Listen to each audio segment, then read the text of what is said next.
కొడుకు పిచ్చి, కూతురు పిచ్చి, అల్లుడి పిచ్చి, కోడలు పిచ్చి, మనవలు పిచ్చి వదిలిపెట్టు. అన్నిటికీ ముందు ఈశ్వరుణ్ణి చేర్చు. ఈశ్వరానుగ్రహం, ఈశ్వరానుగ్రహం. ఏమిటి నువ్వు సాధించేది? నా వాళ్ళు నా వాళ్ళు నా వాళ్ళని నువ్వు ఎవరి మీద పేరాశ పెట్టుకున్నావో వాడు నీ కొంప ఏ పాతికేళ్ల తర్వాతో ముంచేస్తాడు. నేను పరమ యథార్థం చెప్తున్నాను. కొడుకు కొడుకు కొడుకు కొడుకని పేరాశ పెట్టుకుని పిచ్చెక్కిన వాళ్ళు నాకు తెలుసా అండి?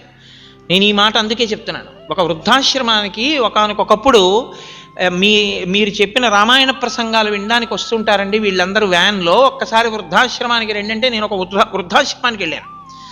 వెళ్ళి చూస్తుంటే ఒక ఆవిడ పెట్టి సర్దేసుకుని వీధిలో కూర్చున్నారు.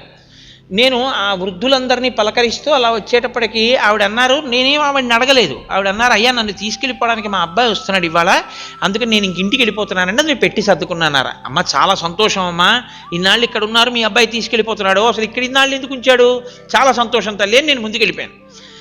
ఆ వృద్ధాశ్రమ నిర్వాహకురాలు నాకు ఒక విషయం చెప్పారు. వీళ్ళ అబ్బాయి ఈవిడ వీళ్ళ అబ్బాయిని లేక నోములు, వ్రతాలు, పూజలు చెయ్యనివి లేవు, చేస్తే పుట్టాడు. ఆవిడ భర్త మరణించిన తర్వాత, అంటే ఆ కొడుకు తండ్రి మరణించిన తర్వాత కొన్నేళ్లు పోయాక ఈవిడ ఆయనకి బరువైపోయి ఈవిడ్ని గుడికి తీసుకెళ్తున్నానని చెప్పి మాకు డబ్బు కట్టేసి చెప్పొద్దని, ఈవిడెప్పుడు గుమ్మం దిగింది కాదు, ఎక్కడికి వెళ్ళింది కాదు. అతను ఈవిడ్ని ఇక్కడ విడిచిపెట్టి వెళ్ళిపోయాడు. ఆవిడ్ని ఇక్కడికి తీసుకొచ్చి విడిచిపెట్టి వెళ్ళిపోయాక మేము కొంతసేపు అయ్యాక, అమ్మ మీకు రూమ్ అలాట్ చేసాం, బలానా గదిలో ఉండండి అంటే, ఎందుకు నేను ఇక్కడ ఉండడం ఎందుకు, మా అబ్బాయి వస్తాను, నేను వెళ్ళిపోతాను, ఇదేదో చూపిస్తానని తీసుకొచ్చాడంది ఆవిడ. కాదమ్మా ఇది వృద్ధాశ్రమం, మిమ్మల్ని ఇక్కడ చేర్చాడు మీ అబ్బాయి అని చెప్పాం. కొన్ని గంటల తర్వాత ఆవిడికి పిచ్చెక్కిపోయింది ఆ కొడుకు కోసం. పిచ్చెక్కిపోయి ఆవిడ అస్తమానం అన్నం పెట్టగానే అన్నం తినేసి, మా అబ్బాయి వస్తాడండి నేను వెళ్ళిపోతానని పెట్టి సర్దుకుని వీధిలో కూర్చుంటారు. నువ్వు 20 ఏళ్ళు దత్తాత్రేయ స్వామి వారి జీవితం అదే కదండి. దత్తాత్రేయ స్వామి వారి గురువుగా స్వీకరించింది ఒక వేశ్యని స్వీకరించారు. ఇందుకే విటుల కోసం ప్రతిరోజు రాత్రి నిలబడ్డాను. ఇలా నిలబడేది ఈశ్వరుడి కోసం, ఒక్క క్షణం నిలబడితే నా బతుకు ఎంత బాగుండునో అనుకుని మారిపోయింది. ఆ వేశ్యని గురువుగా తీసుకున్నారు దత్తాత్రేయుల వారు.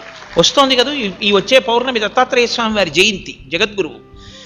నువ్వు నా వాళ్ళు వీళ్ళు నన్ను ఉద్ధరిస్తారని నువ్వు 25 ఏళ్ళు వాళ్ళ మీద పెట్టుకున్న ఆశలు ఒక్క క్షణంలో పటాపంచలు చేసి, నువ్వెంత నీ బతుకెంత అని నిన్ను నిలదీసి వాళ్ళు తాము చేసుకున్న నిర్ణయానికి కట్టుబడి వాళ్ళు వెళ్ళిపోతారు.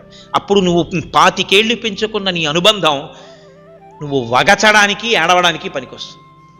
కాబట్టి ఈశ్వరుని యందు మనసు పెట్టు.